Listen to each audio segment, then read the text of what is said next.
of Interlaken for free. Oh, That's okay. the okay. Then you have some more information here on the page, like Interlaken is the password for Wi-Fi.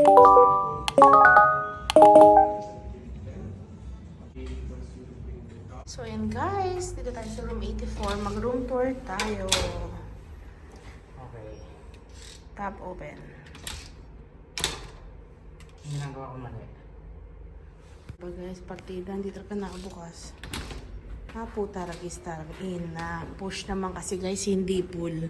Saan ka nakahanap ng pinto na ganun? Ewan ko, baka utak lang namin yun. Pero ito siya, ito ang itsura. Very simple. Ito na yung room tour natin guys. So pagpasok, legit, inidoro. Shower area. Ayan. May sabon. O, diba? Simple lang tong hotel na to. Tapos, ayan, yung side table, parang plastic lang ba yan? Yung kama, tag-isa kami. Guess what? Tag-isang unan lang. Tapos, ayan, may couch, may desk. Very tiny. Dalawang single bed na pinagsama, parang queen. Tapos, may view tayo ng bundok, ng puno, greens. So, yun na ang ating room tour, guys. Mabilis ang room tour na to. Mag-settle down lang tayo, tapos yun na yun.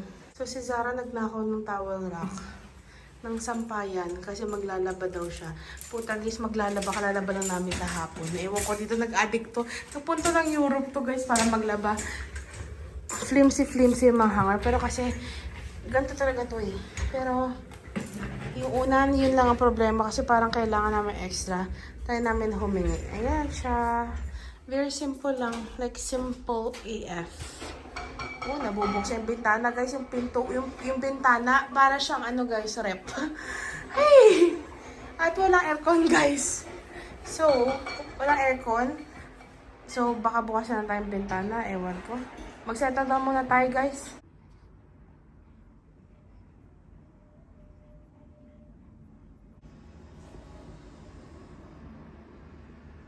Ano, gusto mo ba mag-ikot? Or tutuloy mo yung tulog mo dyan? Anong tingin mo? Gusto mo na pa mag-ikot? Okay. Okay guys, tapos na po siya mag-siesta. Suot niya yung vintage ni Papa na RL na hiningi ko. Matanda ka ata sa akin. Oo naman, tagal na yan, jacket na yan. Type ko itong jacket ko. Yan guys, malamig-lamig siya dito. Yun, maglakad lang tayo, magpufundo tayo. Hindi tayo nag-ayos today. Ay, minta usap. So, yung hotel namin, hostel siya. Sa ibang mga rooms, hostel, pero yung sa amin, private. Wow, yung kitchen ang daming tao sa baba, guys. So, parang nga siya, guys.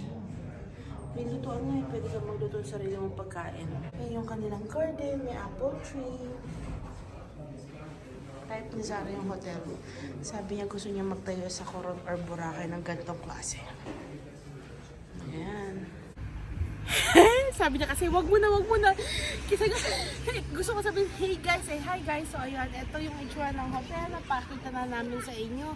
Nag-siesta lang si Zara ng 2 oras. Nakapag-upload rin ako ng photos. Hindi medyo ano siya, cloudy, foggy. So hindi masyado makita yung dulo ng mga mountains, yung mismong shape niya. Pero may horse na naman. Baho dito guys, amoy sarang panis. So ayun, hanap lang tayo ng maikutan. Gusto ko ng salami. Wow, yung cars nila nasa right side yung wheel, yung ganyan. So ayun guys, let's go around and check everything and magpapan si Zara. Bye!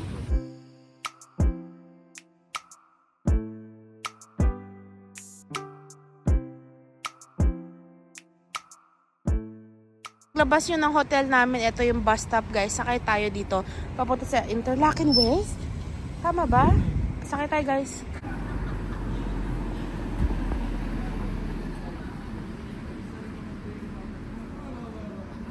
Guys, mag-grocery kami. Parang superstar. Maraming salami. Bibilin ko kasi. Ayoko sa Migrolino. Hindi tayo pupunta sa Migrolino. Dito tayo sa... Daming tao. Dito tayo sa Migros. So, ayun guys. Nahanap na namin yung Migros. Sobrang... namin. Ay, naku, yung kuto ko sa Hapsara. So, nahanap namin pati yung smart car ko ng cute doon. Oh. Wait lang, pakita ko sa inyo. Single lang yung kasha. Tignan mo. Hurry up! Hindi nga kasha dalawang tao dito sa car na to eh. Pakita ko sa inyo. So, ayan oh. Sobrang cute naman yan.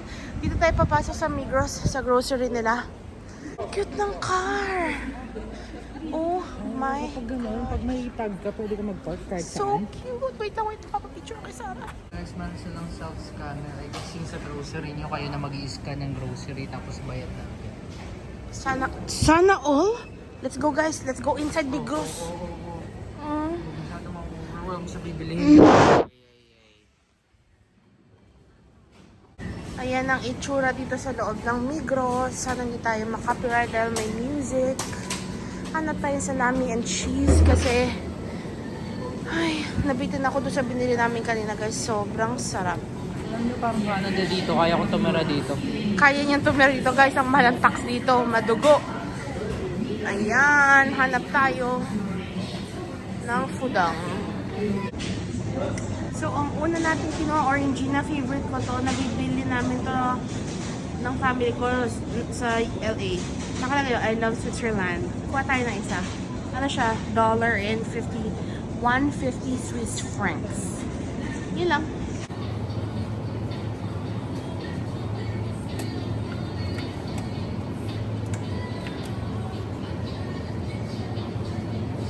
Ano pa nga ng ganyan? Baka may special Gruyere section sila. Oh my Ba't ang God, mura niyan? 45. Parang hindi na ako naniniwala dyan. Kuha tayo na tong cheese na to. Naduaya tayo kanina sa grocery. Ayan. Yung apat na. Dito 280. Yung kanina sa convenience store, parang 5 siya. So, kuha tayo na to. Sarap yun lahat, promise. Na-realize mo ba yung charcuterie section mo? Ano? Dito na. And so, like, paano to iuwi ng Canada? Guys, paborito ko raclette. Grabe ilang slice na yan, guys. Yan ba talaga yun? 245. Feeling ko per pound yan. 245 per pound. Hindi, 100 grams eh. Extra? Binali ko guys yung kanina kasi mali pala yung presyong tinignan ko. Mas mura yun sa grocery. May ba tayo? Or dun sa matapang? Ipaglalaban ka? Doon na lang sa regular. Kasi baka pag sobrang tapang, amoy pek-pek na. Ay, sus. Kuha tayo. Gano'n kalaki? Saan lang kahit ano? Ano? Ito na ito. Or ito? Gruyere Monster. Kuha tayo nito guys. Sa akin lang ba to? O shared lang ba? ba? Joke lang. Lagyan natin sa basket to guys. Isa pang cheese. Ano kasi? Isa pa. Ano kasi? Iba naman. Yung samot-sari ba? Kumuha rin tayo niyan. Yung kaninang ibinalik ko, kinuha ko ulit pabalik. Kuha rin tayo niyan guys. Gusto ko yung matry. Ewan ko, parang papamahal tayo dito ah. Alin? Pero pati isa lang. Kulang yan. Ay no, kulang yan. Hindi, wala ba sila yung mas marami pang quantity? Guys, yung mga ganyan nila, hindi nasa ref. Grabe no, like sa Canada, lahat yan naka-ref. Walang-wala yung salami talaga dito guys. Sobrang sarap. Favorite ko talaga salami galing dito. Pinapauwi lagi ng tita ko dati eh. Mas masarap talaga dito yung sa mga Canada. Wale. 650 ba? Parang. So, ikuha tayo. Sulit to guys. Bundle siya, bundle. Dalawa na. So, tatanggalin na to. Tanggalin na natin to. Ipapalit natin yon. Kakainin ko yung prosciutto. Sige, salami. Ayan. Mamaya tayo mag-haul pag-uwi. I-haul natin later guys. Ayan. Hindi talaga uso guys ang itlog na nire-ref. Like, hindi. Huy. Tapos kumuha rin tayo ng ano guys, yung mga maliliit na pickles. Ayan, pakita mo naman yung harap. Ayan guys, haul natin later. Oh, dadala tayo ng salami guys, pabalik ng Canada kahit isasampak ko yan sa aking hand carry. Alam mo bawal magdala ng karne? Kakainin ko yun sa Paris araw-araw. Kasi iiyak ako kasi hindi naman tayo babalik dito. Ikakain ko talaga yung salami. Tayo dito para makidun sa isang bundok na hindi natin maakyat. Ay, huwag natin pag-usapan ngayon guys. Bayad na tayo. Para maabutan ko naman yung mga magnet. Magkano water dito? Yeah, so narealize namin mas mura ang tubig dito, guys. Ayoko ng Vitel, Kadirs yan. You're 75 cents. Maliit yan, 1 liter. 1.5 lang atin. Uy, mas mura yung tubig dito, guys, kaysa sa Paris. Kung sino may mga ungas na nagsabi nun, hindi yung totoo. Huwag kayong papapaniwala sa mga ungas. So, yun. Drink your fluids. Kailangan ng tubig. Yeah. Let's go, guys. Let's pay. Let's pay. So, kuha tayong paper bag. 40 cents. 40 Swiss franc cents. Hindi ko alam kung anong tawag doon.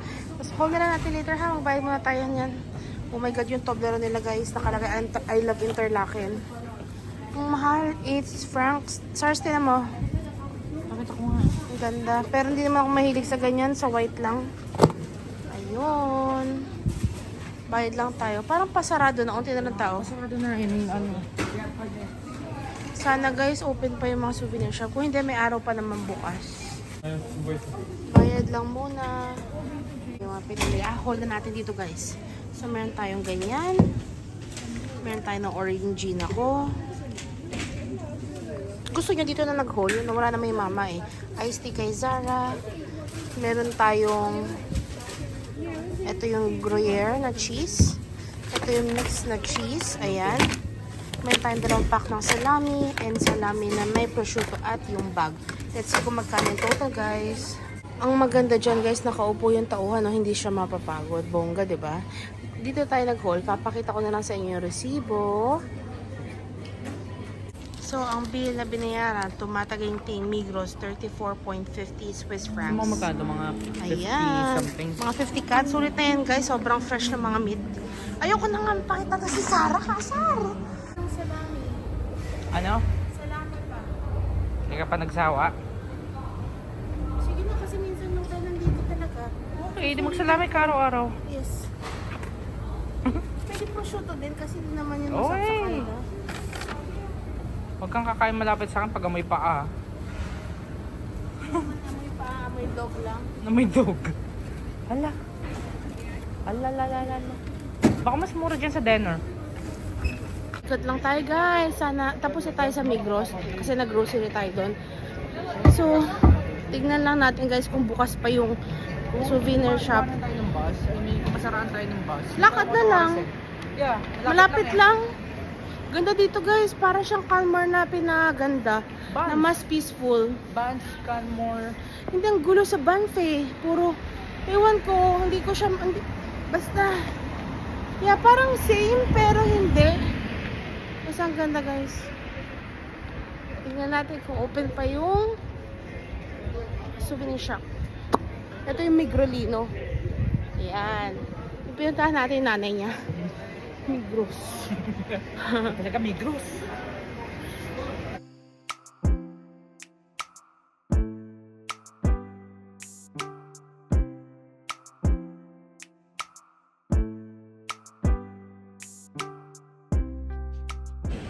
Tingnan natin kung magkano dito. Kung affordable or hindi.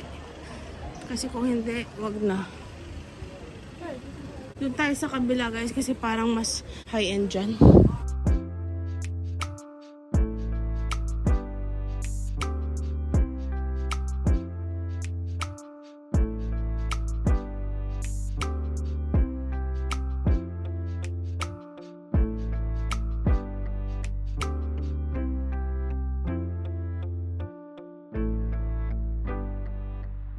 So, ayan yung mga Coco Clock dito, guys. So, cutie pie! OMG!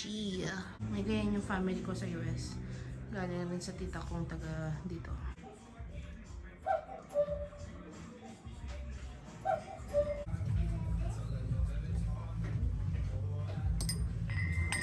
Dito na kaya pinakamura? Parang ito yung first shop ng baka mo. Ganito. Gusto ko to sa bahay. Bakit? So, ayun guys, let's pay na. Medyo madugo tong grocery, itong ating haul. Sila muna. Lagay ko muna sa side. So, kumuha tayo ng bill. Pinabibili kasi ng ka-work ko. Babayaran niya yan. May pin para sa mom niya. Ayan, Switzerland na pin. May presyo. Magnet ko. Coco Clock na magnet guys. Ayan. And then, sticker para sa aking water bottle. Ayan, buy na tayo. So, ayan guys, nakapag-shopping na tayo. Halos 50 Swiss francs yun. Madugo-dugo. Tawid na tayo. Madugo-dugo yung ating pinamili. Mahal-mahal. In 5 minutes, nandito na yung bus natin. So, sakay na tayo. Nang merienda na tayo. Gutom na ako eh. Excuse me po, may dadaan po. Nakabayo. Ay, ko. Ito yung tsura sa gabi guys. Wow, pala ng G-Wagon, matte na green. Nasa pinakaharap kami ng bus. Ayun, tom yum po. Ay, tom yum kung. Kain tayo bukas dyan. Ang daming kabayo guys. Magkano ba itong kabayo ride? Hi guys, so dito tayo sa may reception area. May mga kainan. Dito pa tayo kakain. Yung mga pinabili natin sa grocery. Pakita ko sa inyo. Wait lang. Yan si Zara. Anong masasabi mo sa unang kinain mo? Same pa din? Ayan guys. Kain tayo guys. Magbukbang tayo dito. Sana narinig nyo kami kasi medyo may mga ibang tao. Ayan o.